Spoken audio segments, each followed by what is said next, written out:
Livro de Isaías, capítulo 43, e o verso é o 13. Vou baixar um pouquinho, eu acho.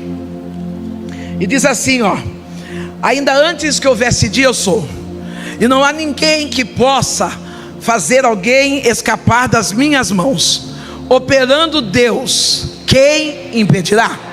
Você pode olhar para o teu amigo e falar: fica tranquilo, porque se Deus agir, ninguém impede. Podemos assentar. Quando eu começo, eu não vou usar esse negócio aqui, porque ele sai, e aí fica um monte de pingo branco de mim. Então vamos se ajeitando com a manga, com o que dá, tá bom? Daqui a pouco a menina aparece aí. Quando nós começamos a ler o livro de Isaías, nós vemos que tem como epígrafo nessa leitura do capítulo 43, só Deus resgata a Israel. Num sábado de aleluia, esse tema é bem propício, porque nós estamos falando de um Deus que é resgatador.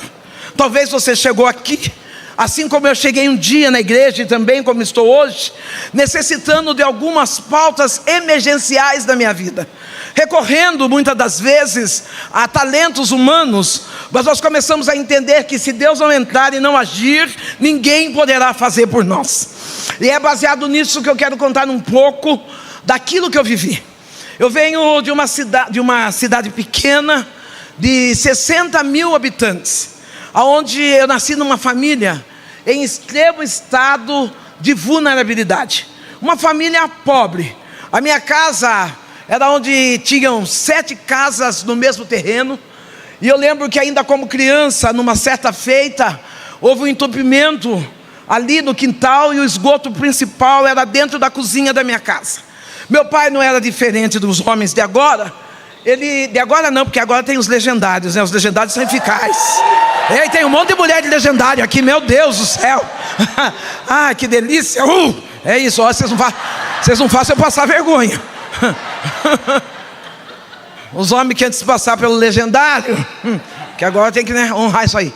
Os homens antes de passar pelo legendário, geralmente é o homem banana. Tudo bem? Se você não passou ainda, passe. O senhor faz inscrição, pastor? Faça inscrição com o bispo, passe no legendário, porque se você não passou, você é banana. Meu pai era um homem tranquilo, um homem alcoólatra, um homem que não colocava a sua família em priori por conta do vício da bebida. Naquela casa vulnerável, quando entope o esgoto principal, esse esgoto está centralizado na cozinha da minha casa, ou melhor, da casa dos meus pais, porque eu era só uma criança. Eu lembro perfeitamente que das necessidades da vida, aos domingos a minha mãe ou meu pai me levavam na feira, e nós esperávamos acabar aquele circuito da feira para pegar os alimentos que sobrou. E eu lembro que um dia eu sentada, almoçando arroz com arroz, eu olho para aquele esgoto, está passando fezes com alguns vestígios de carne e cenoura. Eu começo a chorar como criança e digo: mãe, essas fezes não é nossa, porque tem carne e cenoura. Eu lembro que a minha mãe, quando ela foi fazer seus 34, 35 anos de idade, uma mulher onde ela fazia a faxina, foi levar de presente uma lasanha.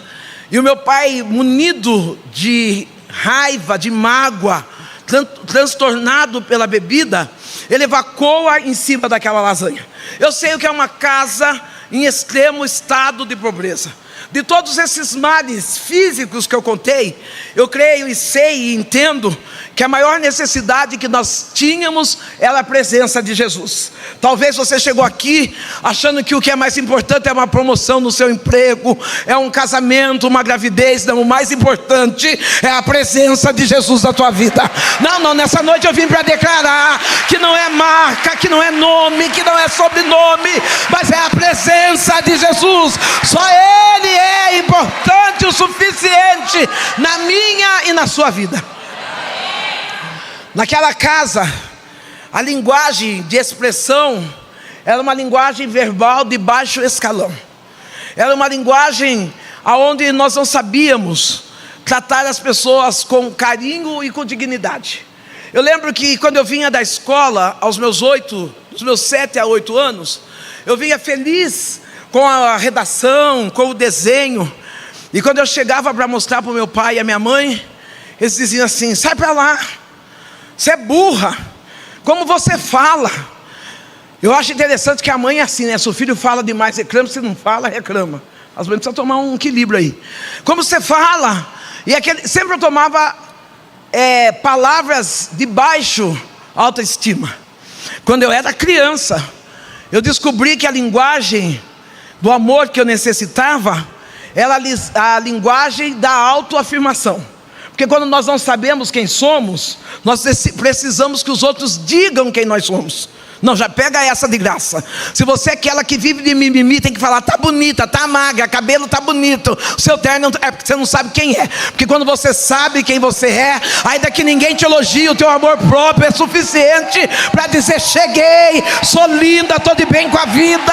Se gostar de mim, tudo bem. Se não gostar, tudo bem também. Porque eu tenho um amor próprio e esse é suficiente para me sustentar. Eu com 8 anos eu necessitava de elogios. Com 8 anos eu necessitava que alguém olhasse para aquela menina travessa, barulhenta.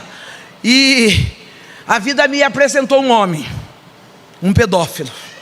Com 8 anos, aquele homem que era amigo da casa, que tinha o mercado da cidade. Eu estou passando com a minha folha de desenho, ele me para e fala assim: ô Sandra, vem cá um pouquinho. E aí eu fui e ele falou: nossa, como você é inteligente, hein? Que desenho lindo é esse?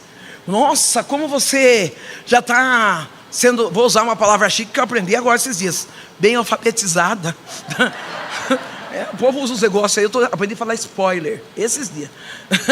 Eu sou caipira, vão ver eu dar uns negócios aqui, vocês vão ter que aceitar, fazer o quê? E ele começou a me elogiar. Depois até que ele começou a dizer que eu tinha a perna grossa, que eu era esperta.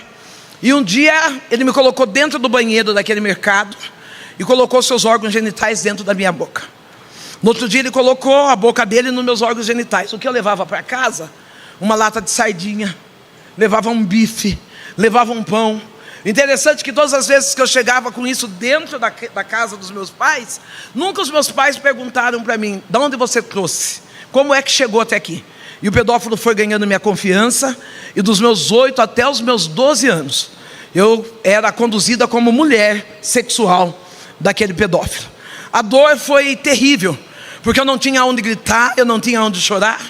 E por incrível que pareça, ainda que eu não tenha a fala da psicologia ou da terapia, naquele lugar de dor e de medo, era o único lugar onde eu sentia amada. Eu tenho um lembrete para dar aqui para os homens e mulheres de Deus. Vocês podem ser um sucesso na igreja, podem ser excelentes pregadores, excelentes terapeutas, podem expulsar demônios, mas se você fracassar no cuidado da sua família, você continua sendo nada. Não, eu via um homem que era um sucesso na rua, na bebida, dançava, pulava, mas não sabia ser pai dentro de casa. Eu vim trazer um alerta: o pedófilo existiu no passado, existe no presente e com certeza vai existir no futuro. Mas Deus está levantando um nome que se chama família, que não será roubado por Satanás. A pedofilia não vai alcançar nossa casa, porque nós estamos vigilantes e atentos, dizendo: eu sei em quem eu tenho crido.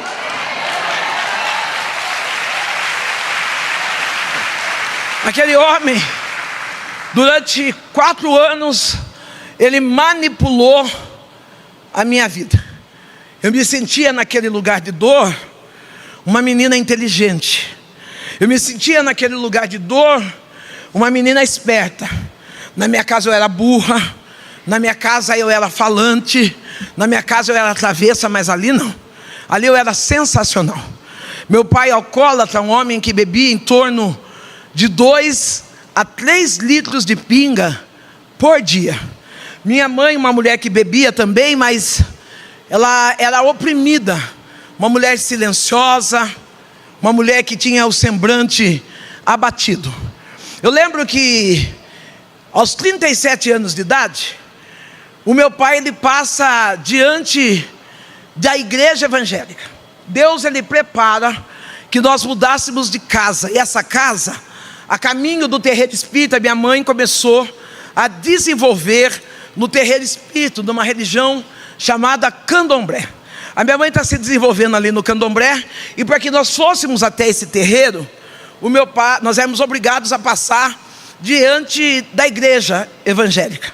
Quando nós passávamos ali, o meu pai ouvia aqueles glórias a Deus, aleluia, e ele dizia: eu não entendo, no meio de tanta desgraça, no meio de tantas adversidades, ainda tem um povo que tem coragem de dar glória a Deus, aleluia.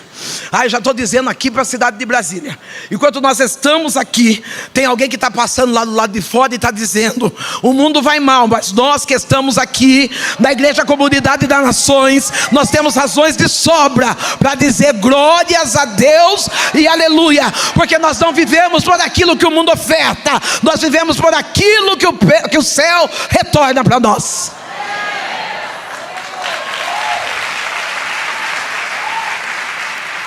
Quando, sem menos esperar, aos 12 anos eu senti a pior dor.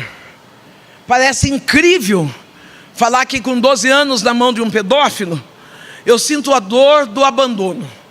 Eu falo hoje nessa minha linguagem, que eu entendo que aos 12 anos eu já estava formada, estava uma menina grande, e eu creio que talvez o pedófilo perdeu a atração, porque eu já era desenvolvida. Eu sinto a dor do abandono. Talvez você vai dizer assim: a dor do abandono de um pedófilo é porque quem aceita qualquer amor aceita qualquer coisa. Talvez você está aí chorando por alguém que não te quer. Talvez você está aí chorando lágrimas de um amor rejeitado. Eu vim aqui para dizer: se ame primeiro. Não seja mendigo de afetos de ninguém. Não para com esse negócio de que você não sabe viver sozinha, que a solidão vai te matar. Primeiro, que você não é a arca de Noé para todo animal estar entrando. E segundo, a gente não vive sem oxigênio.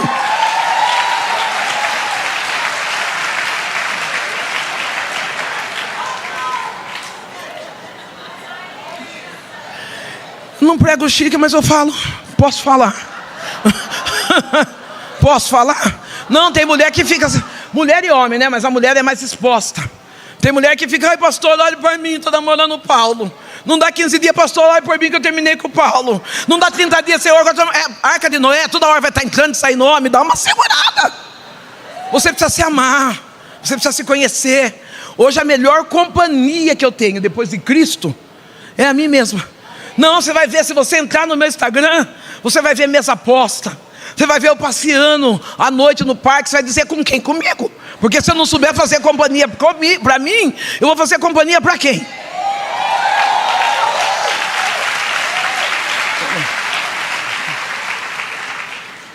Aos 37 anos de idade, aos 12 eu sou abandonada pelo pedófilo. Estou vivendo dentro da casa onde a linguagem verbal é tapa na cara, é panela que voa, é prato que cai.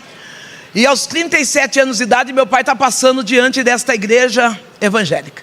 Ele está ouvindo um povo celebrando, um povo feliz, um povo alegre, e ele decide entrar dentro dessa igreja.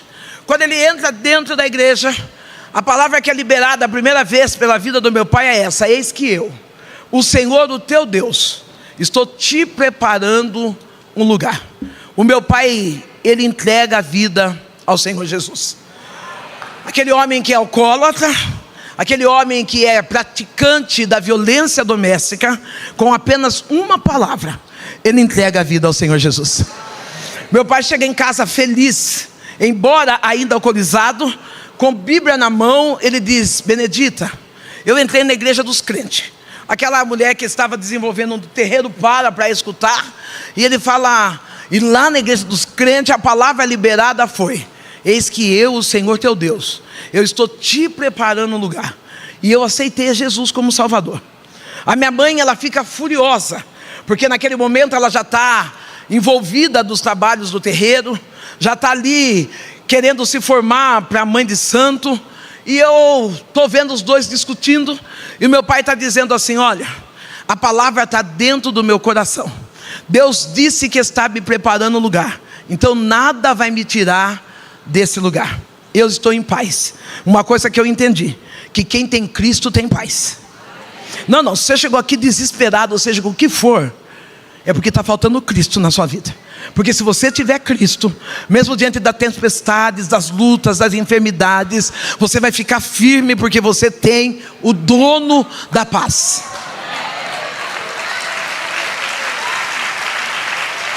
A minha mãe, ela pega a Bíblia e começa a espancar o meu pai.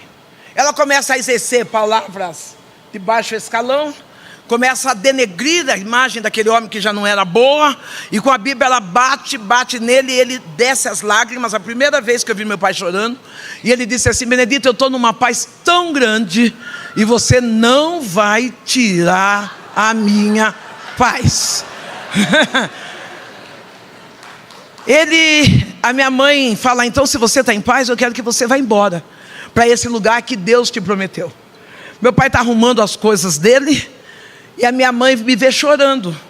Eu estou agarrada nas pernas do meu pai. Meu pai era um homem negro, de 2,1 metros mais ou menos. Eu estou agarrada nas pernas do meu pai, chorando, com medo do que iria acontecer comigo e a minha mãe, porque se estava ruim com ele, com certeza ia piorar.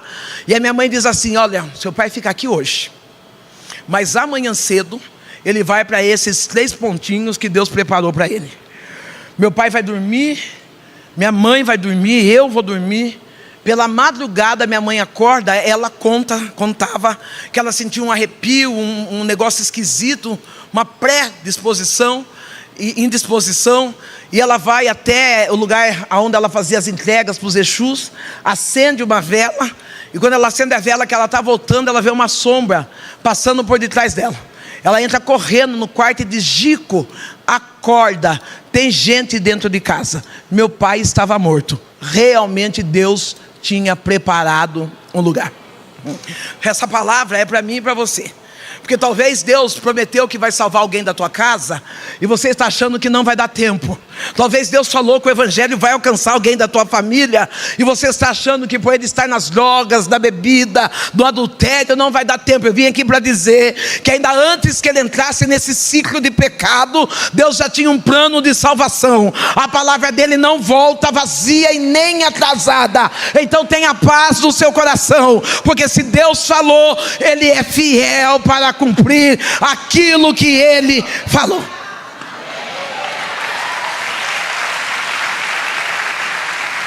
Meu pai morre com 37 anos de idade. Fica eu e minha mãe. Eu, uma menina de 12 anos, passando pela dor do abandono, eu vou para a prostituição. Eu tenho meio vergonha de falar que eu era prostituta, porque eu entendo que a prostituta, ela ganha, ela cobra. Eu era uma menina que praticava sexo ilícito. Eu não gostava do meu corpo. Eu não aceitava aquilo que Deus tinha feito, que sou eu. A minha mãe está ali no terreiro, se desenvolvendo com os seus orixás. Uma certa feita, eu fui buscar minha mãe no terreiro em Santos, junto com meus avós. A minha mãe está ali, amarrada num pano chumbo, deitada no chão. As pessoas que passam pelo candomblé, aqueles que servem os guias, são chamados de cambono. Aqueles que incorporam os guias são chamados de cavalo. Olha que coisa mais linda do mundo. Lá no terreiro, o seu nome é cavalo. Aqui você é chamado de filho. Não, eu vou melhorar. Enquanto você está servindo Satanás, você é chamado de cavalo. Mas aí vem Deus e pega o fardo e diz: dá aqui o teu fardo que é pesado, fardo de angústia, de dor, de depressão, e toma o meu que é leve, porque você é o meu filho. Pastora que louvou, que eu estou ensinando ela a cantar, levanta a cabeça. Relemando a show, relemando de bi renécia de li refácia. Enquanto eu falo em ciclo de libertação, o meu Deus está dizendo: eu estou entrando dentro da tua casa. Eu falei: Deus, mas ela louvou tão lindo. E o Eterno está dizendo: diga a ela que eu sou médico dos médicos, e eu estou quebrando as correntes que têm perturbado a tua mente. Tu diz assim: Senhor, eu louvo do altar, mas tu sabe as dores que eu tenho daquilo que gerei. E o Deus que é poderoso, ele diz: tudo que você gerou em oração, tua casa, tua família, teus bens, diabo não toma, tem chegando restituição, diz o Senhor dos exércitos. Eu não sei quem foi, mas está voltando.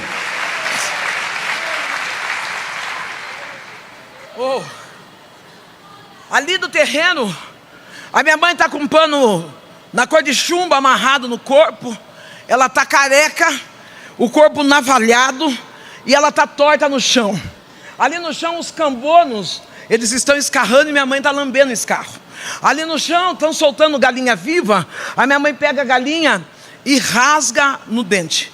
É por isso que a Bíblia diz que Satanás veio para matar, roubar e destruir. Mas o nosso Deus, Ele veio para dar vida eterna, e vida eterna em abundância. Eu abro parênteses. Você fica de pé, moço bonito. E agora tem um monte. Mas, ó, você é bonito, mas atrás de você. Não estou falando a disputa. Estou falando a disputa. Se eu falasse feio, ninguém ficava eu. Redibiold, relebando que renaito me reface. Enquanto eu prego essa palavra, o meu Deus diz assim: diga a ele que está chegando providência. Eleido demando de que refoa. O Deus do ouro e da prata vem vindo visitá-lo. Retei que manda sirra. Tu não irá precisar pedir emprestado, porque o que Ele projetou para ti é maior do que você possa imaginar. Eu olho o teu coração aflito, e o nome é relacionado vida profissional e finanças. O Eterno diz: eis que eu estou abrindo uma grande porta, e tu dará testemunho de que o Deus que esteve aqui hoje através de mim me usou para dizer: eu sou Deus que abre porta, e onde abre porta ela nunca se fecha, diz o Senhor.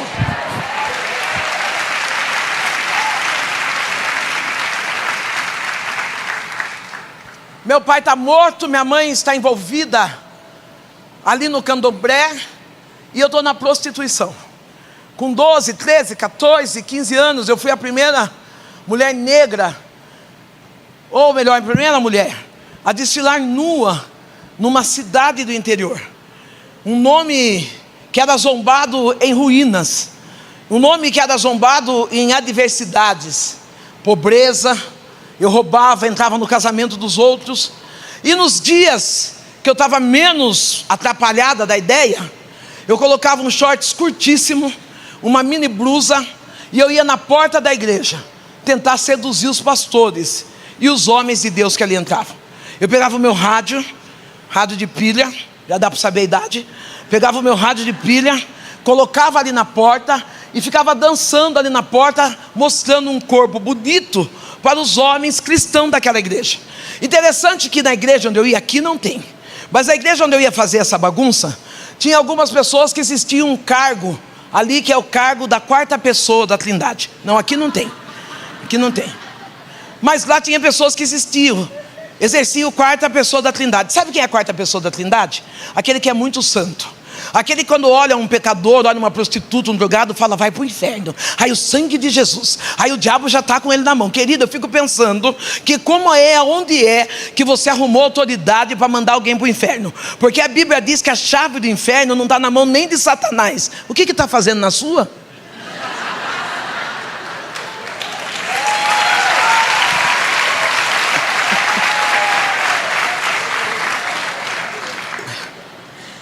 As pessoas, os santarrões, os religiosos, eles olhavam aquela mulher vulgar, aquela menina vulgar, aquela menina indecente. Eles entravam pela porta lateral. Hoje eu uso uma fala cristã, que eu acho que eles diziam assim: o sangue de Jesus tem poder, né? E desviavam de mim, porque eu era uma aberração, uma negra suja. Quando eu digo suja, na alma e no externo. Uma menina de 6 anos de idade, todas as vezes que ela via eu alcoolizada dançando na porta da igreja, ela vinha correndo até mim. Não, aquela menina ela não era missionária, aquela menina ela não era pastora, aquela menina não era esposa de legendário, não, aquela menina não era professora de escola dominical, mas aquela menina tinha um coração missionário. Diga: eu preciso ter um coração missionário. Não, sai desse salto da mitidez da religiosidade e começa a ir para os vales, para os campos, para a zona, para o bairro, começando a levar um Cristo que não está chamando quem é legendário, não está chamando quem é missionário, mas está chamando você que é filho, que é ovelha, que foi gerado e chamado para gerar outras ovelhas. Aquela menina vinha e me abraçava, e ela dizia: ah, Sandrão, se tu soubesse como Jesus te ama. Que amor que eu conhecia: o amor do pedófilo, o amor do pai alcoólatra, o amor dos homens que eu encontrei na rua e que eu precisava ter intimidades com eles. E aquela menina estava falando de um amor que eu nunca tinha visto. Se eu fosse 2, 3, 4, 5 vezes na porta da igreja, ela vinha me abraçar correndo, pegava nas minhas pernas e dizia: ah, Sandrão, se tu soubesse como Jesus te ama. Dá uma olhada para o seu amigo, seu esposo. Se por azar você sentou do lado da sua inimiga, olha para ela também e fala: Jesus te ama. Não, porque às vezes a gente fala: meu Deus. Às vezes a gente fala, né? Meu Deus, eu sentei do lado dessa, eu nem vou com a cara dela. Deus não está pedindo para você ir com a cara de ninguém. Vai com a sua mesmo e olha para ela e diz: Jesus te ama. Aquela menina, ela estava falando de um amor desconhecido. Eu já conhecia, entre aspas, o Evangelho. Como que eu conhecia o Evangelho? Na minha casa, nós, aos domingos, fazíamos um copo de caipirinha grande, sentava na frente da televisão. Na época, que dó de mim, naquela fase, Silas Malafaia, R. Soares tinham horários extensos na televisão. Nós ficávamos sentados tomando caipirinha e assistindo um programa evangélico, eu e minha mãe. Às vezes o pastor dizia assim: você que está em casa, que está com o copo de pinga na mão, Deus tem uma palavra para você. Minha mãe dizia para nós: Deus está falando com nós. Bebia pinga e pegava a palavra. Não pode perder a oportunidade. Não, eu estou dando uma dica para você. Esse programa que passa na televisão, no YouTube, no Instagram, você está com a pessoa desviada, deixa ligado lá. Não, mas ele está bebendo, ele está cheirando. Deixa ligado lá, porque uma vez que a palavra entra, nunca mais sai. Não, usa estratégia. Dá uma que você não está nem aí, que você está de boa. E a pessoa vai ouvindo e vai digerindo aquela palavra. Um dia aquela menina chega em casa, sorrindo, feliz da vida. Ela diz assim: Sandrão do céu, vai ter festa das crianças na minha igreja. E o meu pastor disse que quem levar uma visita vai ganhar um presente. E a senhora dá risada porque não foi a senhora. E eu já disse para os meus pais: a minha visita é a Sandrão. Eu olhei para aquela menina, hoje eu penso assim: mas por que eu? E graças a Deus eu olhei para ela, dei um sorriso sem graça. E eu falei: e agora? Aquela menina era a única que falava de um amor genuíno. Ela me abraçava, uma menina limpa, cheirosa, uma menina com família. Eu falei: como que eu vou dizer não para ela? Aí eu achei uma estratégia. Eu sorri para ela e disse assim: vamos fazer um combinado? Eu só vou na sua igreja o dia que você for na minha. Ela regala os olhos feliz e ela disse: se eu for na sua, você vai na minha? Eu falei: vou. Ela falou: então espera, porque eu vou pedir para o meu pastor. Olha que interessante. Com 6 anos de idade, ela já sabia o que era autoridade espiritual. Não, com 6 anos de idade, ela não falou: eu vou ligar para cartomante gospel. Não, eu vou abrir a Bíblia para ver que versículo sai. Não, eu vou perguntar para Chiquinha. Não, ela disse: eu tenho casa, eu tenho igreja, eu tenho pastor. Eu vou pedir para o meu pastor. Querida, você que chegou aqui, meu amado, para com esse negócio de ficar mandando mensagem para Sandra Alves, para Camila Barros, para JB Carvalho. Libera uma palavra. Nós somos pastor, não somos cartomante. E o mesmo Deus que fala comigo é o mesmo Deus que fala com você. Aquela menina sabia qual era o território dela. Ela falou: eu vou pedir para o meu. O pastor também sabia quem era eu. Uma mulher desprovida de lealdade, de sinceridade, de dignidade. Eu fico tranquila, porque eu falei: a hora que ela falar para o pastor dela vai falar: imagina, aquela menina não presta, aquela menina é Job. Olha que chique, Job. Não fica bonito? Job. É Job, o senhor que vai nos Estados Unidos? Biscate. Traduzir, hein? Quem diria um dia? O pastor dela sabia quem eu era. O pastor dela sabia que eu era uma mulher vulgar, uma mulher de rua. Aquela menina tinha apenas 6 anos. Quando dá de 7 a 8 dias, numa noite de sexta-feira, ela chega em casa arrumada, limpa, porque filho de crente anda limpo. Não, se o seu filho está chegando cheio de renho, fralda cheia, você não é crente. Não, eu vejo mulher que está só no aplique, no longo, não sei nem o nome que vocês põem isso aí, e a criança acabada. Não, dá uma arrumada na criança também, né? Divide um pouco aí o dinheiro aí, arruma a criança. Aquela menina chegou bem arrumada em casa, com Bíblia na mão. Ela sorriu para mim, bateu palma. Sandrão! Noite de sexta-feira. No candomblé, noite de sexta-feira é dado como sexta-feira maior. É a noite onde há uma chave de atuação para invocar espíritos da esquerda. De primeiro eu falava demônio, mas para não dar para não.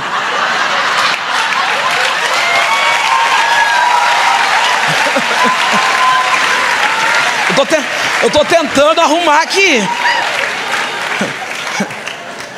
Deu ruim, porque você fala demônio, os macumbeiros pega. Fala esquerda, o Lula cobra. Eu não sei o que falar mais. Gente, o que ela quer que eu fale? A senadora... É isso? Mas é para falar, pois é chique. A senadora Damares parou para vir ouvir eu, imagina. Cadê você, minha filha? Cadê? Fique de pé em nome de Jesus. Vem aqui, pode vir. Ela está com mais 5, mas o senhor recebe só ela aí na frente com o senhor? O senhor é igual eu, só anda de bando, né? Mas fazer o quê, filha? Venha só a senhora, porque não cabe o resto. Venha, senadora. Ela é senadora, ela é chique, pastor. E eu sou ministra do Evangelho.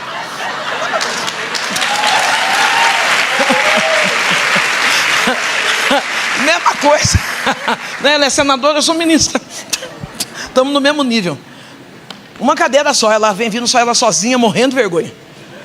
Não sei se vem vindo ainda. Em algum momento ela vai aparecer. A gente aí recebe. Bom, vocês... Mas levante e ande, filha, meu amor.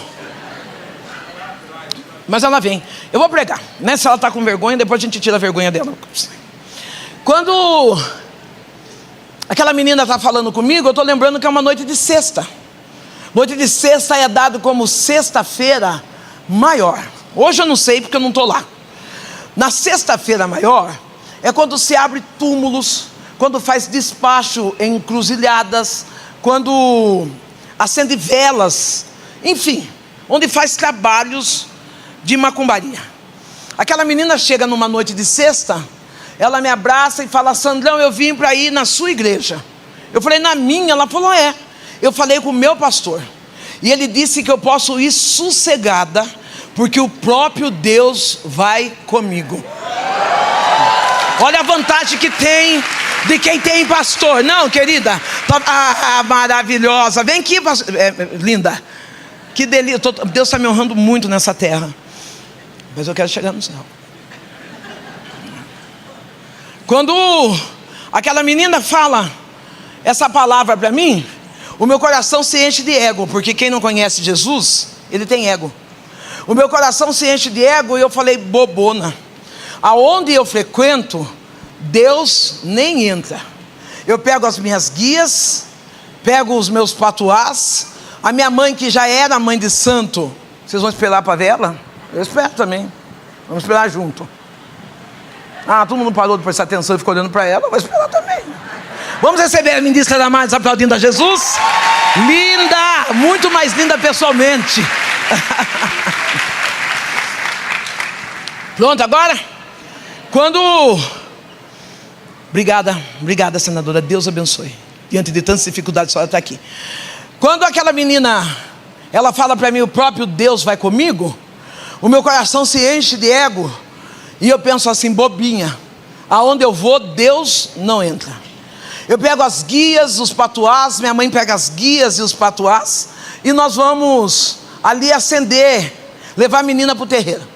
A menina está indo para o terreiro conosco, está segurando na nossa mão, e ela não está falando nada. Quando chega no terreiro, eu coloco ela no primeiro banco, e nós começamos a bater tabaco, começamos a fazer o trabalho que se faz no centro espírita. Aquela mãe de santo, que a minha mãe estava, a mãe maior naquele dia, a mãe maior, ela abre as cortinas, e quando vai para fazer o gira, ela pede para riscar o ponto. Riscar o ponto é que cada guia tem o seu ponto, comprovando que a pessoa está incorporada. Joga a pólvora no chão, a pinga no coco, charuto. E quando nós começamos a fazer o primeiro ponto, aquela menina que foi comigo, ela estava com Bíblia no colo. Ela estava de joelhos, ela levanta, senta, coloca a Bíblia e começa a olhar para nós no terreno. Riscamos o primeiro ponto, nada aconteceu. Riscamos o segundo ponto, nada aconteceu. A mãe maior foi, desmanchou tudo de novo, olhou, vamos riscar o terceiro. Riscamos o terceiro ponto, nada aconteceu. A mãe maior olha e diz: quem é essa menina? Quem é ela? Quem trouxe? Eu disse: fui eu.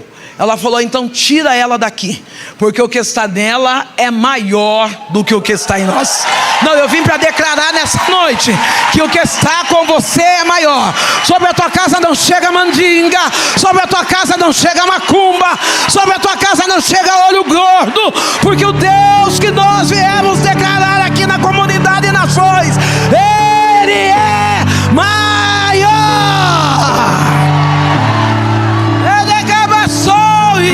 Deus é maior. Deus é maior. Eu vejo o crente dizer: da minha vida não está indo para frente porque eu estou com olho gordo. Monteado nele, filho. Deus é maior. Não tem olho gordo que fica diante do homem e da mulher que ora. Não tem olho gordo que resiste diante do homem e da mulher que busca a Deus. Ei, a Bíblia diz que nenhuma ferramenta preparada contra você vai prevalecer, porque Deus é. Eu pego aquela menina, eu levo ela para casa, levo ela embora. Nós estamos indo embora juntas. Ela não perguntou nada para mim. Ela não perguntou o que aconteceu, o que não aconteceu. Ela apenas segurou na minha mão e falou: eu vim na sua igreja, você vai na minha?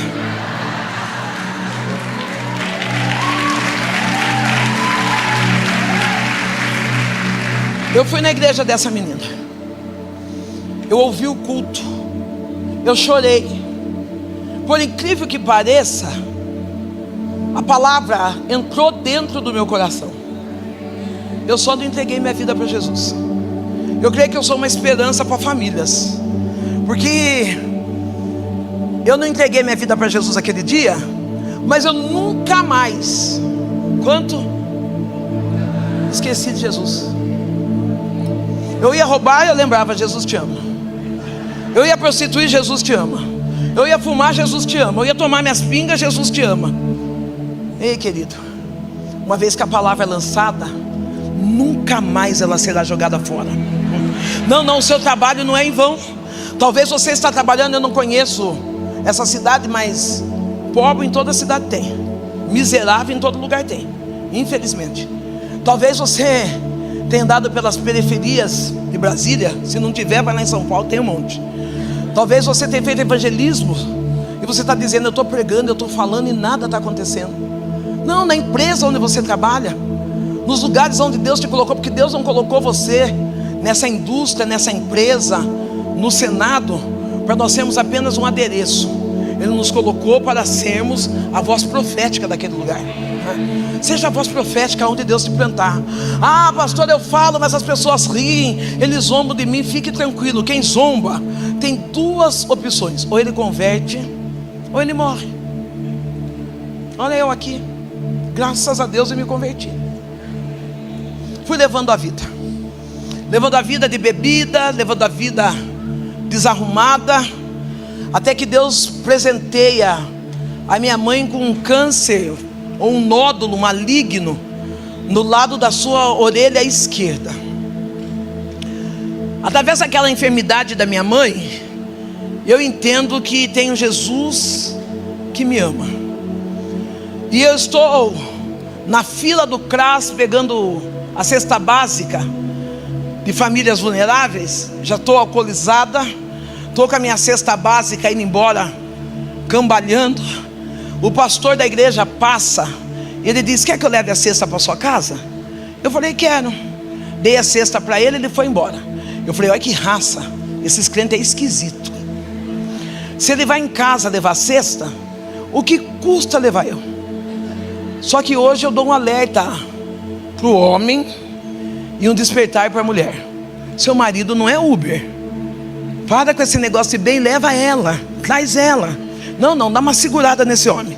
Quando você tiver a oportunidade, tira foto e ostenta, o marido é meu. Não dá folga não.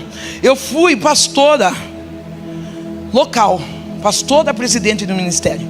Eu fui uma das mulheres mais traídas ministerialmente. O tão dito pastor, ele não precisava procurar mulher fora, ele pegava dentro da igreja mesmo. E eu era aquela que jejuava, aquela que ia para casa fazer visita, mas eu esquecia de mostrar: o território é meu. Não, se eu fosse você, eu tirava o celular agora, já estou no culto com ele. Não perca a oportunidade, marca território aí. Aquele homem, ele estava dizendo assim: no meu carro não entra qualquer um. Ei, legendário, para de pôr essa job aí dentro. A sua mulher já falou chega. A sua mulher já disse para. O diabo, ele vem sorrateiramente. Ele não vem fazendo escândalo, ele vem devagar para te derrubar. E depois que você estiver lá dentro, vai ser difícil de sair. Eu estou dando um alerta para as mulheres também. Para com esse negócio de selinho hoje, selinho amanhã. Daqui a pouco tem carimbo, e depois para limpar esse carimbo não vai ser fácil. Se guarda, porque quem vive em santidade recebe de Deus dignidade.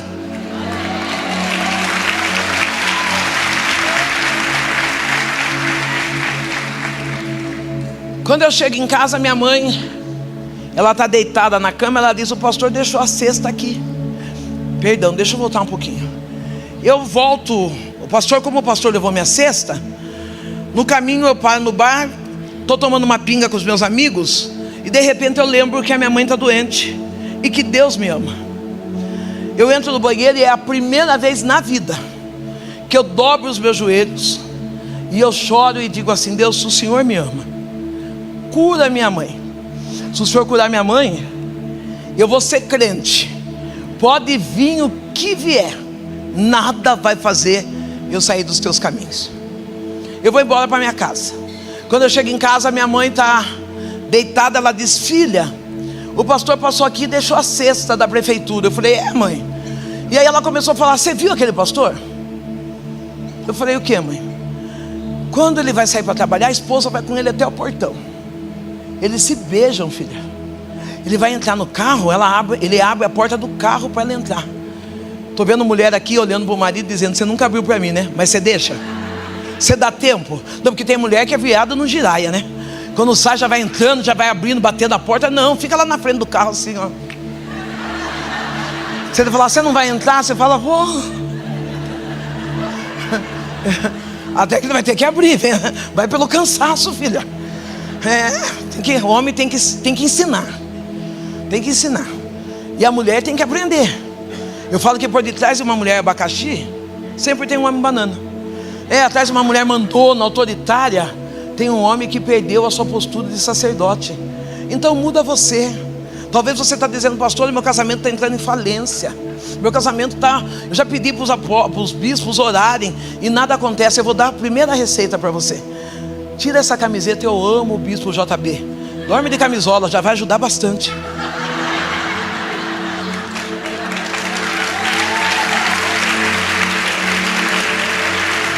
Peguei o senhor, e foi o senhor que me convidou. Tem mulher que quer seduzir o marido com a foto: eu amo o JB. É a mesma coisa que dormir com esse leão na frente aqui. Não, gente, se ajeita. Restauração acontece quando nasce o amor, quando nasce o perdão, quando apaga as falhas do passado. A Bíblia, ela tem uma receita maravilhosa: eu esqueço as coisas que para trás ficaram e eu prossigo para o novo que Deus escreveu para a minha vida. Até quando você vai viver jogando o passado na cara?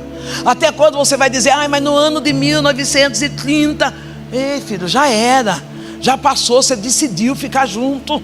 Agora olha para frente e vai, porque o que Deus tem lá na frente é maior do que aquilo que ficou para trás. Vai.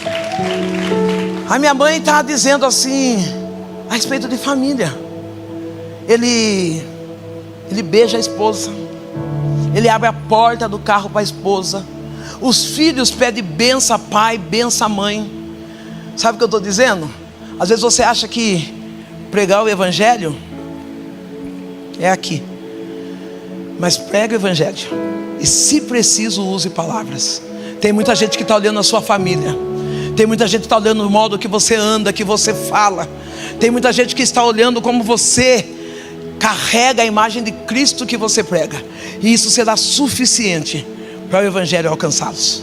A minha mãe, que conhecia mais a história daquele pastor do que o próprio pastor, ela fala: olha filha, eu fiquei sabendo que os crentes sofrem tanto. Isso aí faz tempo, viu? Eu fiquei sabendo que os crentes sofrem tanto. É porque agora eu percebi que a gente não sofre. A gente fala: eu estou pagando um preço. O preço pagou Jesus na cruz do Calvário. Nós estamos sendo só testados para alcançar a glória. Se nós fôssemos olhar, eu fico, não sei como eu vou pontuar isso aqui. E se o bispo quiser me ajudar, o senhor pode me ajudar, porque eu não sei como eu vou me pontuar. Todas as vezes, eu acho que todo mundo é que nem eu, mas se não for, não tem problema. Quando chega essa época de Páscoa, todos os lugares, todos os comerciais, televisão, cinema, eles passam o filme de Jesus Cristo. É mais nessa época do que em outras datas, eu estou errada? Então nessa época traz muita conscientização mínima do que Jesus passou, e a gente chora. Se você não chora vendo Jesus sendo chicoteado, vendo as pessoas cuspindo nele, não, eu sei que é só uma cena de brincadeira, mas acaba comigo. Eu confesso que tem momentos que quando eu vejo, eu falo: Jesus, se o senhor quiser, eu vou no seu lugar. Eu sei que eu não dou conta, eu sei que eu não vou dar conta, mas a dor que ele sentiu é tão grande que se eu pudesse, eu dividia as chibatadas dele comigo, porque eu mereço, mas ele não merecia. Então nessa data é uma data tão propícia de nós voltarmos a lembrar do primeiro amor. Eu posso falar um pouquinho de política. Deram voz para uma mulher, e nós mulheres fazemos política tão diferente do homem. O homem, ele é calculista, prático, idealizador. A mulher é sensível, apóstolo, bispo. O primeiro projeto que eu faço na minha cidade, quem conhece São Paulo sabe que São Paulo é uma cidade moderna, tudo acontece lá. O primeiro projeto que eu fiz foi que nenhum símbolo religioso, respeitando todas as religiões, que nenhum símbolo religioso fosse ridicularizado nas festas pagãs, dito carnaval, parada gays, porque é dolorido demais. Eu creio que quando vocês veem, quando eu vejo, a gente fala assim: a conta chega. Eu lembro a última vez em São Paulo, numa escola de samba, que arrastaram um homem vestido de Jesus no asfalto ali, no sambódromo. Veio o Covid. Não foi só o pessoal da escola de samba que morreu, morreu muita gente nossa também. Ei, igreja, que bom que aqui tem um bispo inteligente. Política é para crente, sim. É para nós ocuparmos aquele espaço, sim. O Brasil precisa da nossa voz lá. A nação precisa de você lá. Não para de ser omisso, dizendo: eu não vou votar em crente. Não vai votar em crente e vai votar no dono do bar, do Zé da Pinga. Vai votar não que a pessoa não seja capaz, com todo respeito. Vai votar num tiririca. E daí na hora que você não puder falar a respeito de banheiro compartilhado, quem vai representar você? Quem vai ser a sua voz lá? Então está na hora de vocês ouvirem os pastores inteligentes e começar a se levantar e trabalhar em favor da nossa nação. Eu estou ali, a minha mãe fala para mim: pega a cesta e leva para o pastor. Eu falei: mãe, aquele pastor diz que tem um dom de libertação, quando ele põe a mão, os outros ficam rolando em demônio. Eu estou lascada, mãe. Eu não quero ir, mãe do céu, eu vou ficar uns 5 meses lá. Se eu não voltar, você vai buscar eu? Ela falou: filha, vai em paz. Peguei a cesta, fui lá levar para o pastor. O pastor morava no fundo da igreja. O pastor olhou, veio ao meu encontro sorrindo, e ele disse: que bom, Deus já tinha dito que você viria. E eu regalo o olho, ele fala: entre. Eu entro lá dentro. Na oração, no banheiro do hospital, do bar, eu falei para Deus que eu ia aceitar Jesus, não foi?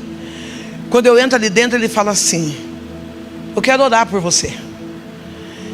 Eu estou de shorts curto, estou há 4, 5 dias sem tomar banho, mini blusa, cheirando a pinga.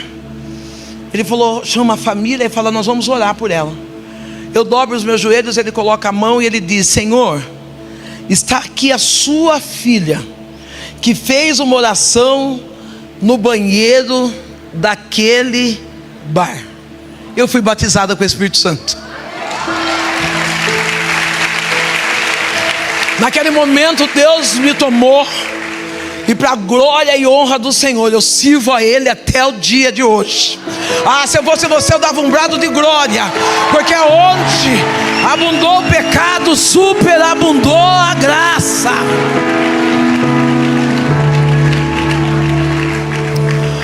Eu levanto dali,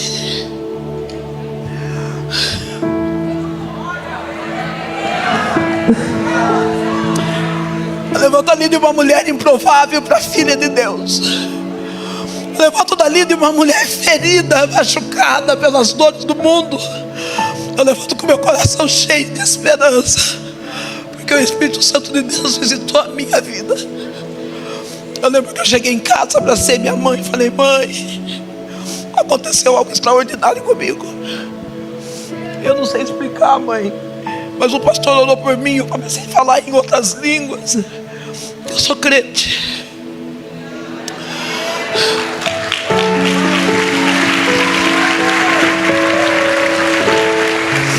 Parece bobeira, mas eu tenho tanto orgulho de ser filha de Deus. Não tem um dia que eu não chore agradecendo por Ele ter me escolhido.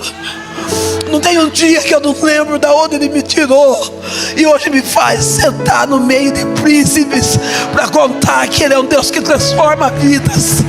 Não tem um dia que eu lembre que eu chorei dos dores do pecado, mas hoje eu derramo lágrimas da graça, porque Ele me resgatou.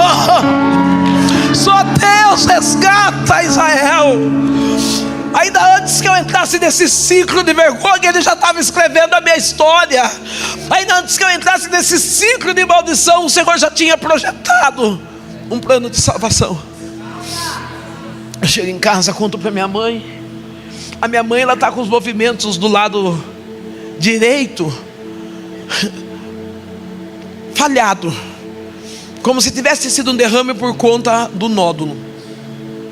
Perdão. Do lado esquerdo falhado.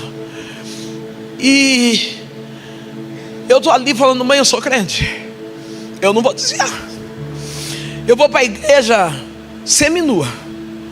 Eu vou para a igreja de shortinhos, de blusa curta. E a minha igreja é uma igreja sarada. Diga, eu preciso ser uma igreja sarada. Eu lembro que eu sentava no primeiro banco, e quando Deus me tomava, eu levantava aquele mulherão, né? E sapateia daqui, com as bochechas de fora. E nunca ninguém falou é demônio. Não, ela não é crente, nunca. Eles me abraçaram, me acolheram. Minha pastora, tão chique como a bispa disse, um dia ela chegou para mim e falou assim, querida, eu toda ali no meu shorts jeans, querida, eu falei, oi, vai ter um chá na minha casa. Ela falou, chá das amigas, Sandra. Eu falei, que bom. Ela falou, você não quer ir? Eu falei, eu nunca participei disso, eu não sei como é. Ela falou, você pega as roupas que não te servem, que você não gosta mais, que não serve, e você leva um prato de doce ou salgado, ou uma tubaína, um refrigerante. Eu falei para ela, eu não tenho dinheiro para levar isso. Ela falou, leve só suas roupas, que você não gosta mais. Eu peguei, eu conto no dedo, 6 shortinhos jeans, rasgado, podre. Eu era pobre. Peguei 4 blusinhas, mini blusa, enfiei numa sacolinha de mercado. Bispo, eu fui viajar para Catanduva, se eu não me engano é Catanduva, na Cabana. A minha mala foi extraviada. Pensa numa mulher que ficou feliz. Eu fiz live, porque eu vi eu com a sacolinha plástica com roupa, e de repente eu estou num aeroporto de mala extraviada. Eu venci na vida. Não, eu venci. Eu falava, gente, a mala extraviou. Eu não queria nem saber se eu ia pegar no mesmo dia, teria com a mesma roupa. O importante é que eu tinha uma mala extraviada. Luxo só. Deus é maravilhoso. Aquela menina, você chora, minha amada extraviou. Você é chique. Tá chorando no aeroporto. Quero ver chorar na rodoviária no sol quente. Eu tô ali com a minha sacolinha plástica. Cheguei na casa da minha pastora. Tinha uma mesa com as roupas ali na mesa. Eu coloquei as minhas também. Tinha uns negócios lá de chá, uns negócios de comer. Eu tô lá e elas falando e eu lá.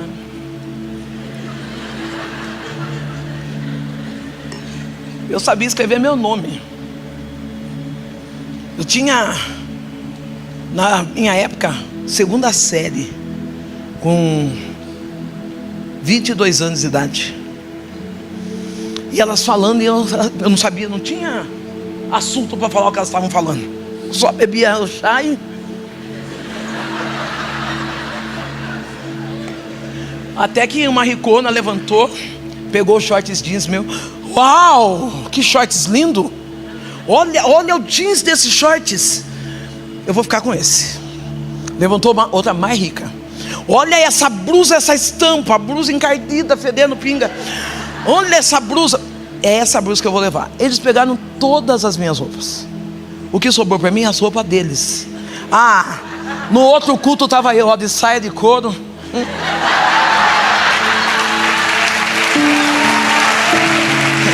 Igreja da inclusão. Talvez você está olhando para essa mulher, para esse homem, dizendo: nossa, só vem com esse tênis. Não é o caso daqui, porque eu já vi aqui uns looks. Só vem com esse tênis, só vem com não sei o quê. Querida, para de julgar. Comece a ajudar. Não, para de ficar apontando. Não é porque você tem mais. Se você tem tanto, então você tem o suficiente para dar. A igreja me incluiu, me fez sentir igual elas, me fez sentir amada, me fez sentir respeitada. Passei desodorante, tomei banho, coloquei saia, calça comprida, essas calças pantalonas. Quebrei na nave. E minha mãe estava lá bêbada. A minha mãe, ela ia na porta da igreja por conta da deficiência. Vocês vão saber que igreja que eu sou. Quando chegava a vez do círculo de oração, e lá vem a Assembleia de Deus, né? Quando chegava a vez do círculo de oração, a minha mãe nem sabia nada. Quando a regente fazia assim: segura a mão de Deus. E eu chorava. O meu pastor disse assim: não chore, nós vamos fazer um culto na sua casa. Pegou. Hoje nós falamos grupo de intercessão. Pegou as mulheres de oração.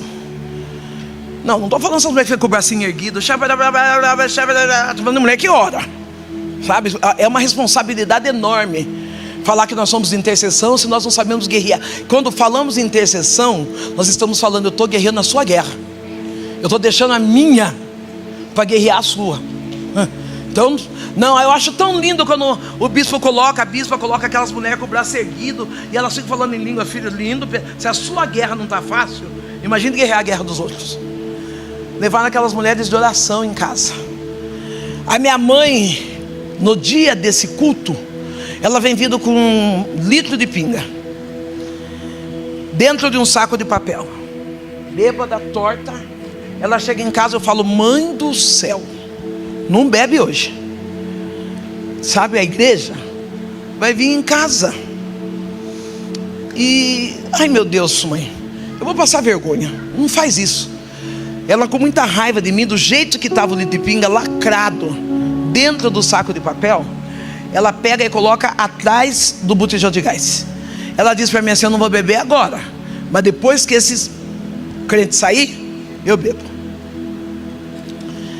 A igreja chegou em casa, as irmãs, o pastor, cantaram, pregaram, fizeram apelo. Minha mãe chorou, porque bêbado sabe chorar, mas não aceitou Jesus. Ela foi embora, a igreja foi embora, ficou eu e minha mãe.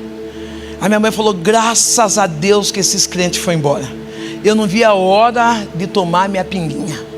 Ela foi atrás do botijão de gás. Quando ela pegou o litro, do jeito que ela colocou, lacrado, cheio, fechado, Quando ela abriu o saco, o litro estava lacrado e totalmente vazio. O são seco. A minha mãe começou a chorar. Ela disse: Sandra do céu, quem é esse Deus que você serve? Eu quero aceitá-lo como meu único e suficiente Salvador.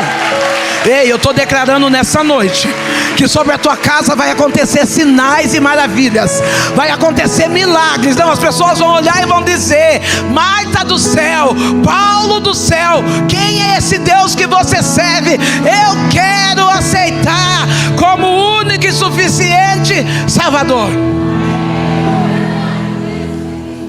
Eu não sabia orar. O meu pastor, quando ele ia orar, ele dizia: fiquemos, nos coloquemos em pé, sobre os pés, porque o inefável, o benevolente, sei lá, mais coisas que ele falava lá. Eu lembro que um dia eu cheguei para ele e falei: pastor, eu quero ser pastora. Ele falou assim: aquele que deseja psicopato, boa coisa. Eu falei: pronto, estou doente. Eu falei: eu não sei o que é isso aí não. Eu falei: mãe, olha, o pastor falou assim que não sei o que do Benê. Eu não sei orar, mãe, mas segura esse Jesus até amanhã cedo, que o pastor vem e ora pela senhora. Ei, ajuda a gente, né? Veja o lugar que você está pregando para ver o nível de palavra que você vai usar. Falar uma palavra difícil, eu não tinha segunda série, eu ia saber o que era beneplácito, benevolente, inefável, infundável. Eu falei: meu Deus do céu, eu sabia que era Deus. No outro dia pela manhã, a minha mãe, pela manhã, de madrugada, eu estou dormindo, eu escuto o sopro de um vento entrando dentro do quarto. No quarto eu dormia numa triliche, meu filho em cima. Eu tenho um filho que o nome dele é Jonatas. Se Deus me der uma segunda oportunidade de vir, eu falo depois da minha conversão para vocês, mas hoje eu vou falar só da minha conversão. Dormia meu filho em cima. Meu filho, ele veio de sobra de carnaval. Deu para entender?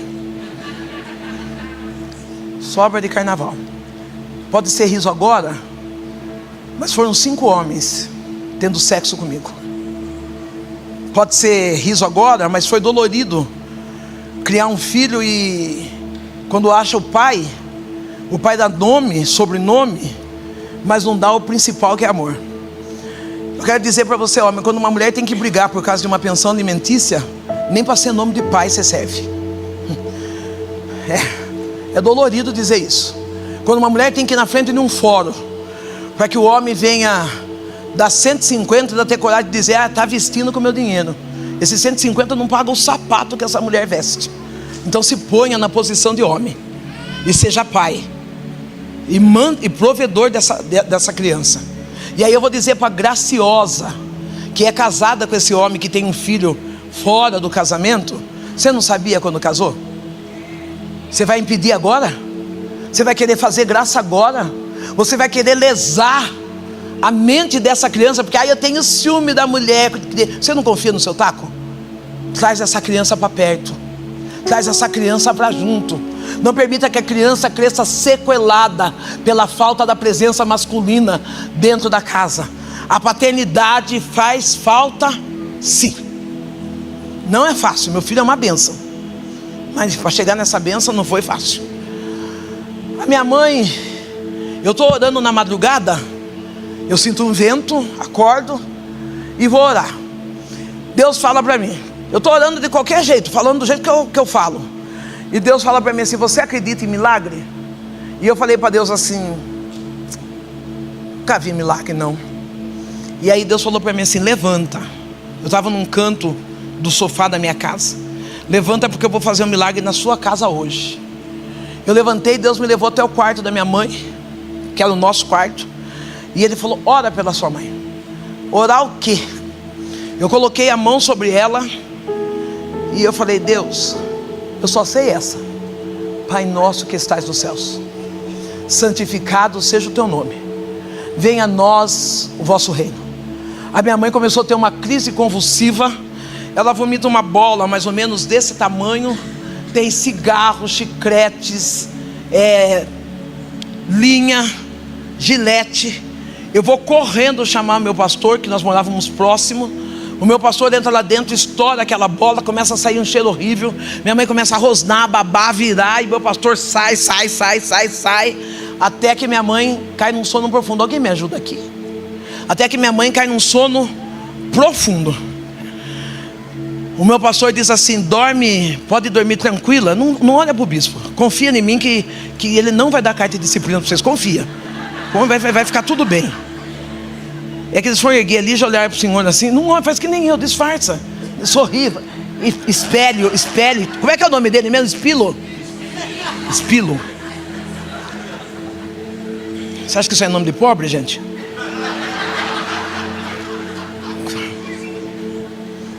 Mas também não vou dar o gosto para vocês e falar o nome de pobre aqui agora, né? Porque vai que tem filho de um aí. Quando a minha mãe levanta pela manhã,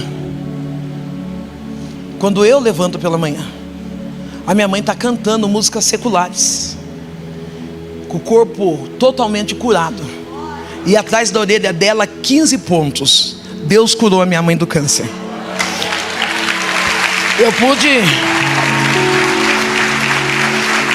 Eu pude, juntamente com a minha mãe, servir ao Senhor Jesus. Eu pude ver numa casa, aonde era para ser uma casa de destruição, eu vi a honra de Deus chegar sobre a minha casa. A minha mãe morreu no ano de 2017. Na morte da minha mãe, a minha mãe está ruim no hospital, com um outro quadro de câncer. E ela está no meu colo. Eu estou passando a dor do abandono do ex-marido. 15 dias que o ex-marido tinha saído de casa, estava postando foto com a outra, fazendo festa. Minha mãe no hospital. E aí a minha mãe olhou para mim e ela falou: filha, eu sei que o que você está passando não é fácil. A mãe vai morrer. Eu sou filha única. Eu falei: mãe, morrer agora? Eu estou precisando demais da senhora. Ela disse assim: filha, você é uma escolhida, e o escolhido não tem escolha. Ei, bate aí no teu peito e diga: eu sou um escolhido. Eu não tenho escolha. Você não tem escolha de parar de pregar, não tem escolha de parar de cantar, você não tem escolha de parar de servir a Deus, porque foi Ele quem te escolheu primeiro.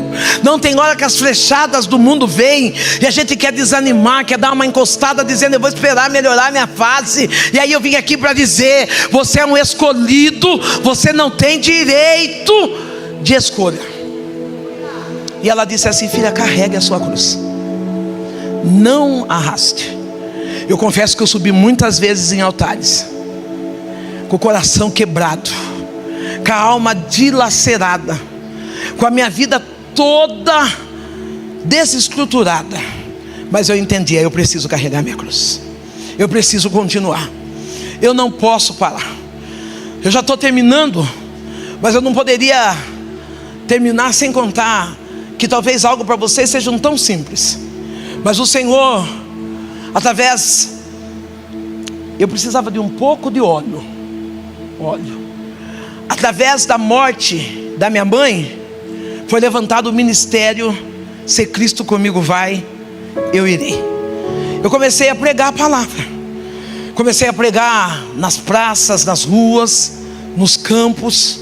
Comecei a contar meu testemunho de que Deus tira o necessitado do montouro, que o Senhor muda as estações da nossa vida, que Ele resgata a nossa história. Houve momentos que eu disse para Deus: nunca eu vou ser feliz. Eu vou lançar uma pergunta para você aqui agora, e eu quero que você levante a sua mão com propriedade. Eu sei que o que eu vou fazer é muito arriscado, mas bispo, confia em mim. Nunca vou fazer nada para envergonhar o nome de Deus. Confia em mim. Eu posso até envergonhar o Senhor. Tipo, o senhor vai ficar com vergonha, mas Deus não, entendeu? Acho que eu vou ter que descer. Se eu descer, eu atrapalho a mídia? Não? Então dá tempo. Quando a minha mãe morreu, Deus levantou meu ministério. Deus levantou a história de uma mulher resiliente, que suportou a dor da pedofilia, que suportou a dor de um casamento destruído, dor de abandono, bebida. Deus foi fazendo uma outra mulher. Eu lembro que num dia de muita dor eu estava revoltada, porque eu via que eu não gostava de abraço. E eu disse: Deus, por que eu não gosto de abraço? E Deus falou: você está pronta para ser curada? Eu falei: tô. O Senhor me levou até o mercado e falou: compra uma lata de sardinha. Eu comprei uma lata de sardinha, coloquei dentro da minha bolsa, trabalhei o dia todo. Quando eu cheguei em casa, eu falei, Deus falou: agora pega essa lata de sardinha e abre. Quando eu abri a lata de sardinha, o Senhor mostrou aquela menina de 8 anos, pobre, indefesa, sem pai, sem a presença do pai e da mãe, no canto do mercado, e o pedófilo colocando as suas partes íntimas na boca. Naquele momento eu me entreguei ao Senhor de alma, e eu disse: Senhor, tira todas as dores do passado que ainda existem em mim. O telefone toca, a esposa do pedófilo liga para mim e diz: fulano está te chamando. A filha desse pedófilo tem a mesma idade que eu, amiga de escola, e hoje amiga do evangelho. Eu vou lá, esse homem está na cama com câncer, e ele fala assim: Sandra, eu te chamei para pedir perdão. Eu tento driblar o assunto para ele não falar perto da esposa. Ele falou: não, eu preciso contar para minha família. Eu estrupei a Sandra quando era criança. Eu fiz isso, e a família começou a chorar. Eu comecei a chorar junto, e ele falou: me perdoa, por favor. Eu perdoei aquele homem e orei por aquele homem. Esse homem morreu depois de 3 dias. Eu fiz o funeral daquele homem. Eu sei o que é perdoar. Eu sei o que é carregar no peito a gratidão da transformação. O Senhor, Ele me presenteou com câncer no intestino. E eu lembro que quando eu recebi a notícia desse câncer, eu fiquei muito triste, muito nervosa, muito preocupada. E o médico, ele disse para mim assim, eu vou encurtar porque eu acho que é quase meia-noite. O médico disse para mim assim: eu posso ir mais um pouco? O médico disse para mim assim: eu não sei por que você está nervosa de você estar com câncer. Na sua família, do lado da sua mãe, o lado maternal, todos morreram de câncer. E eu vejo ele olhando para mim e dizendo assim: o que você tem não é nem câncer, é maldição hereditária. Aquela palavra deu como que um up, porque eu olhei para aquele médico e falei: do câncer eu tenho muito medo, mas eu conheço um Deus que pega a maldição e transforma em bênção. Se você também conhece, levante a mão nessa noite para adorar Ele. Não, independente do que a sua família foi, independente do que você viveu, hoje todas as maldições estão sendo quebradas pelo poder da palavra. Você não é navio mercante para carregar maldições hereditárias. Você é obra-prima do Senhor para carregar obra, feitura de um Deus grande que escolheu a mim e a você. O Senhor me curou do câncer. Eu tenho 25 pontos do lado de dentro no meu intestino e uma parte cortada do reto, sem nunca ter passado por uma cirurgia. Eu fui curada do câncer. Eu morava na casa da minha mãe, uma casa pobre, goteiras. Minha mãe morreu, ficou eu naquela casa. A solidão da perda da mãe, a falta de recursos financeiros. Eu chego na cidade, estou lá na cidade de Boituva. A primeira dama da cidade, Judite Belé, ela chega para mim e fala: por que você não sai candidata a vereadora aqui em Boituva? Eu falei: porque eu não tenho condições, né? Ela falou: imagina, você é a cara do povo, o povo gosta tanto de você. Eu falei: imagina. Ela falou: sai. Eu fui conversar com um amigo. Eu cheguei para o meu amigo e falei: você sabe que a Ju, ela convidou para mim sair candidata a vereadora aqui em Boituva. Ela falou: você, preta, feia, gorda, careca. Foi falando. Eu falei: Senhor. Quando eu cheguei na Judite, eu falei: Ju, não vou sair candidata não. Fulano falou que eu sou preta. Ela falou: ah, para de graça, vai. O que está escrito na sua certidão de nascimento? Se tiver escrito que você é branca, eu vou lá no médico. Para com essa baixa estima. Para com esse negócio de ficar esperando os outros te elogiar. Pega aquilo que você tem na mão e faz, Sandra.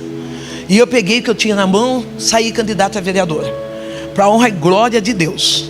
Naquela cidade de interior, eu fui a primeira mulher cristã e negra a ocupar uma cadeira no legislativo, a mulher mais votada daquela cidade. No ano Vou contar minha viagem, depois eu volto aqui. Quantos acreditam em promessa? Logo que eu entreguei minha vida para Jesus, Jesus disse assim: você vai pisar nos 4 cantos dessa terra. Quantos acreditam em promessa? Eu fui, ou melhor, eu vim para Brasília, fui para o Rio de Janeiro, fui para Santa Catarina e fui para São Paulo. E eu falei: obrigado, Senhor, já pisei nos 4 cantos da terra.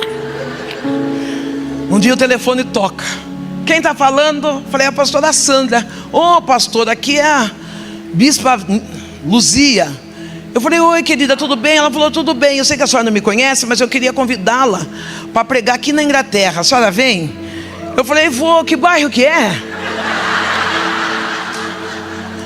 Ela falou: Inglaterra. Eu falei: Inglaterra internacional? Ela falou: é. Eu falei: tá bom. Você acredita? Uma promessa de 30 anos atrás. Foi ali que eu fui tirar passaporte. Será que você acredita em promessa? Se você acredita, então começa a andar ao encontro da sua promessa. Porque quando Deus disse vai pisar nos 4 cantos da terra, era responsabilidade minha tirar o passaporte. Era responsabilidade minha me preparar para essa viagem. Eu subo no avião com conexão para Amsterdã. Em nome de Jesus, cada um tem o inglês que merece. Então, não corrige. Já olhei para o Senhor porque eu sei que o Senhor sabe falar. Então, em nome de Jesus. Não atrapalha a minha pregação. Eu estou lá no avião sentadinha lá com a minha cobertinha, com o meu travesseiro. A aeromoça passa. Explore for Siri. E eu... Ela volta. Olha, irmãos, se você não sabe o inglês, ponha dentro pelo menos, para não perder a viagem. A Bela olhou, ela via que eu sorria, ela olhou para mim, ela parou. E Brasil. Ali eu não sabia falar nem meu nome mais. Aí ela olhou, ela viu que não ia sair nada. Ela fez assim. E eu vou falar errado porque eu não aprendi ainda. Fez assim.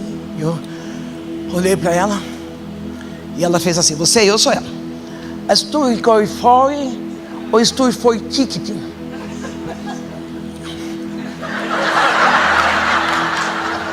Aí ela olhou para mim e fez ticketing. Falei: é isso, asa, frango, galinha, ticketing.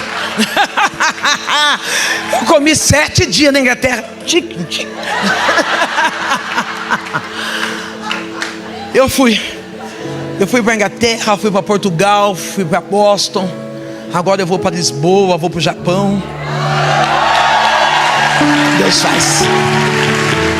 Deus faz. Ele cumpre promessas. Na casa da Dona Dita se tornou uma ONG. Eu sou fundadora dessa casa. Não tem como eu contar da casa da Dona Dita sem contar da minha casa. Não tem. Eu morava naquela casa cheia de goteira. E Deus falou para mim assim: saia e procure uma casa. Eu não queria sair daquela casa. Primeiro porque era a casa da minha mãe. Sabe aquele negócio de pobre? Tem uma casa só, 3 cômodos, velho, feio, ainda briga por causa de herança. Então é a situação minha. Eu e meu filho ficavam brigando por causa daquela casa. E Deus falou: saia. Eu não queria sair lá porque eu pagava só luz, água e internet. Eu não queria assumir um aluguel. Eu não queria nada. E Deus falou para mim: vai lá e procura uma casa. No interior, as casas são grandes. Não tem tanto prédio. Não é tanta casas de meio lote. São casas grandes. Eu saio com o meu casinho, estou andando, eu vejo uma casa escrito aluga-se. Eu falei: é essa casa que eu quero. Olhei. Passei umas 2, 3 vezes lá. Quando eu vi, tinha um homem consertando alguma coisa na casa. Eu perguntei para o homem: está alugando? Ele falou: tá. Eu falei: ah, que não tem telefone, nada. Ele falou assim: ah, é a casa é de fulano, vai lá falar com ele. Aí eu fui, cheguei lá falar com o dono da casa. Cheguei, conversei com ele. Ele disse para mim assim: eu estou alugando a casa, mas eu também estou vendendo. Para alugar é tanto. Quando ele falou o valor, eu falei: e para vender? Aí eu fiz Ele falou: você quer ir ver? Eu falei: eu quero. Eu fui lá ver a casa.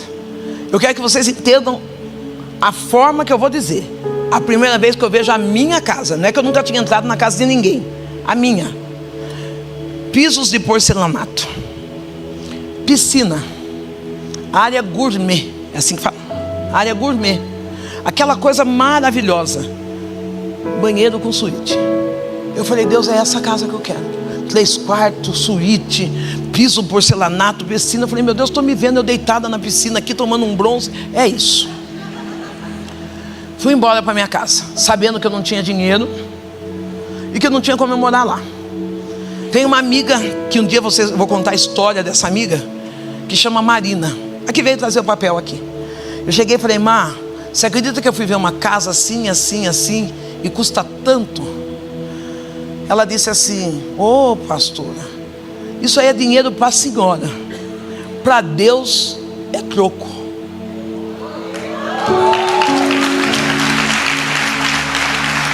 Tem coisa que é caro para a gente, pastor, mas para Deus é troco. Deus falou para mim, vai todo dia na casa.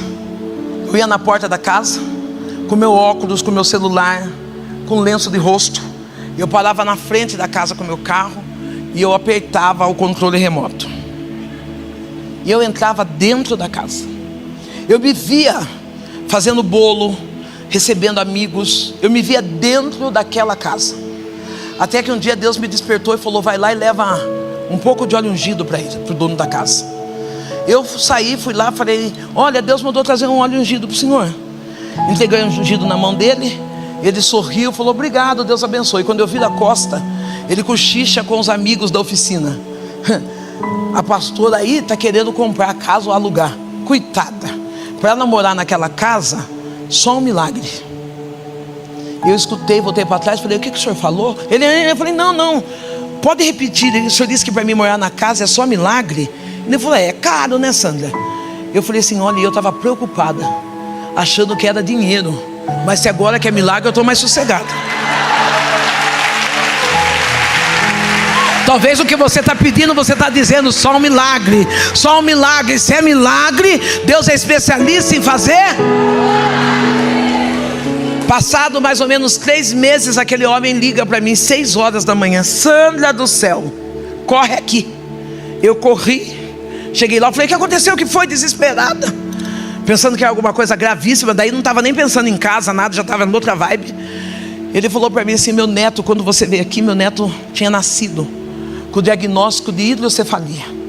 A minha esposa foi, levou o óleo, e a minha filha ungiu a cabeça do meu neto todos os dias.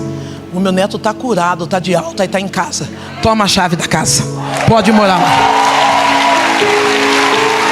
É milagre que você precisa? Então é milagre que Deus vai fazer da tua vida. É milagre que você espera. Então eu vim aqui para dizer, eu conheço um Deus que Ele é especialista em fazer milagres. Morei naquela casa, passei uma prova no finalzinho para sair de lá.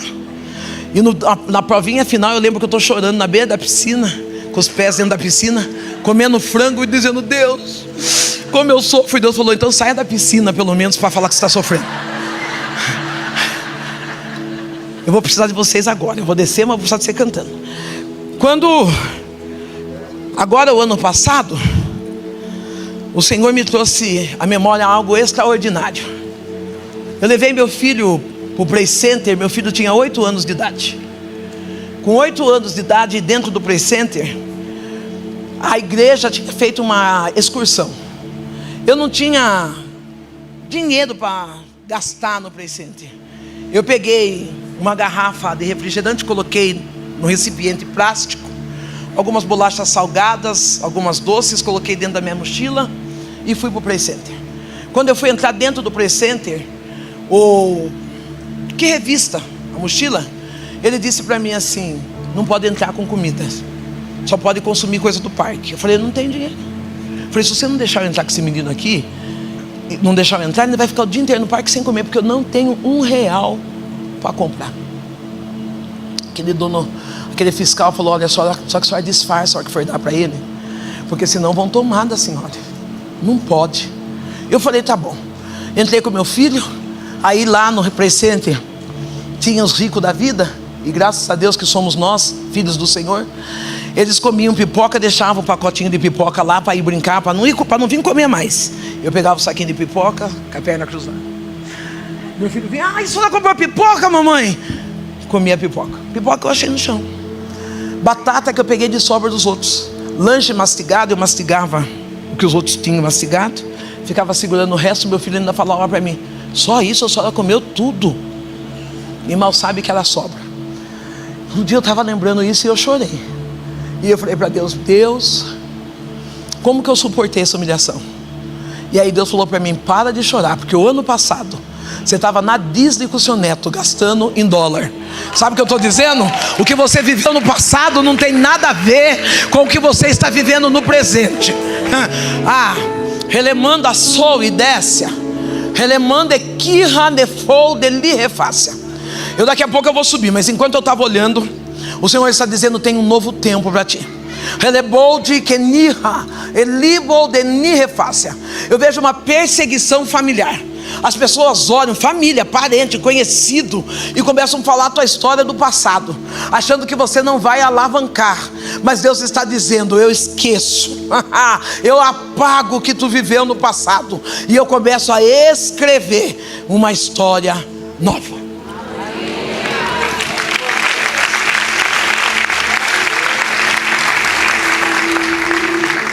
Casa Dona Dita é uma ONG onde eu trabalhei com 70 famílias atípicas. Dessa Casa Dona Dita, Deus falou para mim, agora no ano de 2024, todo final de ano eu pego 7 dias de jejum. Eu saio de redes sociais, não atendo agenda, fico em casa, tomo água, oro, jejuo. E Deus falou para mim, 2025 vai ser o ano da sua expansão. Eu falei, uau, expandindo eu estou, né? Mas eu falei, o que isso aqui Deus vai fazer, né? Começamos a orar, eu e a minha casa, reformamos a Casa Dona Dita, formamos uma ONG, começamos a cuidar de famílias atípicas, voltado principalmente para mães solos, porque tomara que os homens não se sintam ofendidos, porque não é essa a minha intenção. Eu sei que num saco de laranja tem laranja de várias formas, e a Casa Dona Dita, ela é sustentada por esses homens de hombridade, homens sérios, famílias que amam famílias. Mas infelizmente tem um alto índice de mulheres que foram abandonadas quando chegou o diagnóstico do seu filho deficiente. E nós somos esse braço, essa extensão ali na cidade. E eu acabo de fazer a reforma, começo a acolher, e Deus fala, você vai embora para São Paulo. Eu falei, Deus, agora que nós estamos na ONG? Ele falou, quem vai cuidar da ONG é seu filho. E eu fui para São Paulo, ainda exercendo o legislativo em Boituva, e Deus falou, pode concorrer vereador aqui em São Paulo. Eu ganhei a eleição, eu sou a 10ª vereadora mais votada na cidade de São Paulo, com 74.196 votos. E o seu filho? O meu filho também é vereador em Boituva, e hoje ele toma conta de 375 famílias atípicas na Casa Dona Dita. Ali nós temos terapeutas, temos fisioterapia, temos pessoas que cuidam de crianças autistas, cadeirantes, síndrome de Down, enfim, trazemos pautas a respeito da violência doméstica. Trabalhamos. Deus mudou a minha vida. Deus me tirou do ciclo de vergonha e Ele me trouxe para o ciclo da dupla honra. Está sendo fácil? Quem disse que seria fácil? Ei, de onde você tirou isso? Que o seu chamado vai ser fácil? Pastor, é lógico que a minha carne, a Sandra Alves, ela tem medo, ela recua, ela treme. Mas se um dia eu recuar, desacreditando no que Deus faz por mim, eu não quero mais ser profeta.